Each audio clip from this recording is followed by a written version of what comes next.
Natalie Holzer keluar dari rumah Sule, nangis ngaku kangen anak-anak, meluk-meluk bunda.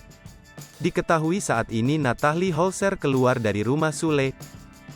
Natalie Holzer keluar dari rumah Sule beralasan ingin menenangkan diri. Namun alasan Natalie Holzer keluar dari rumah Sule bukan karena masalah dengan putri sambungnya, Putri Delina. Kini Natalie Holzer buka suara mengenai kehidupan rumah tangganya. Natalie Holzer menyebut kalau setelah rehat sejenak agak lebih tenang. Natalie Holzer tidak mau kalau dirinya dengan sang anak terus berdebat. Kini publik menunggu bagaimana kelanjutan rumah tangga Natalie Holzer. Natalie Holzer sampai menangis merindukan masa di mana mereka berkumpul dan pelukan bersama.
Hai pemirsa Sri Popo TV, jangan lupa komen, like, dan subscribe, serta tonton terus berita-berita terupdate lainnya ya.